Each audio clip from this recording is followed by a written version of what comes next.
Good morning. Yes, આજે જોવા જાવ તો ઘણી બધી ઇવેન્ટ્સ છે અને મેજરલી જોવા જાવ તો આજે 10 વાગે આપણે આરબીઆઈની મોનેટરી પોલિસીની જાહેરાત કરવામાં આવવાની છે, જેની પર આજે મેજરલી આપણું ફોકસ રાખવાનું રહેશે.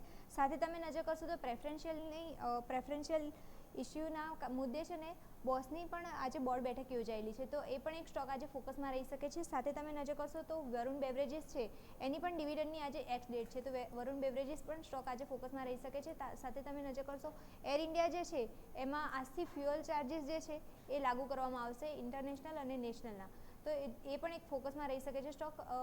અને પછી તમે જોશો તો બિહારના કાર્યકારી જે છે સીએમ નીતિશ કુમાર, એમને પણ આજે છે ને બોર્ડ મીન્સ કે લાઈક એમની પણ બેઠક યોજાવાની છે, તો એ પણ એક ફોકસમાં રાખવા જેવું રહેશે. સાથે તમે નજર કરશો આ મહારાષ્ટ્રના ઓટો ડ્રાઈવર જે છે એ આજે જોવા જાવ તો એમને આરટીઓના વિરુદ્ધ છે ને પ્રદર્શન કરવા જઈ રહ્યા છે, તો એના કારણે એક ત્યાં મેજર ઇવેન્ટ થઈ શકે છે. સાથે ન્યૂઝીલેન્ડના વ્યાજ દરો પણ આજે જાહેર કરવામાં આવવાના છે. પછી તમે નજર કરશો તો ECBની છે ને નોન મોનેટરી પોલિસીની પણ આજે બેઠક યોજવામાં આવવાની છે, જેની પર આજે ફોકસ રાખવાનું રહેશે. અને લાસ્ટ તમે જોશો યુએસના ક્રૂડ ઓઇલના પણ ઇન્વેન્ટરીના આંકડા પણ જાહેર કરવામાં આવવાના છે, તો એની પર આજે ફોકસ રાખવાનું રહેશે. તો મેજરલી જોવા જઈએ તો અહીંયા આજની તારીખમાં આપણા માટે મોસ્ટલી ઇમ્પોર્ટન્ટ આપણે 10 વાગ્યાની જે મોનેટરી પોલિસી છે એની પર આજે આપણું ફોકસ રાખવાનું રહેશે. એ સિવાય બીજા ઘણા બધા સ્ટોક છે જે આજે ફોકસમાં રહી શકે છે.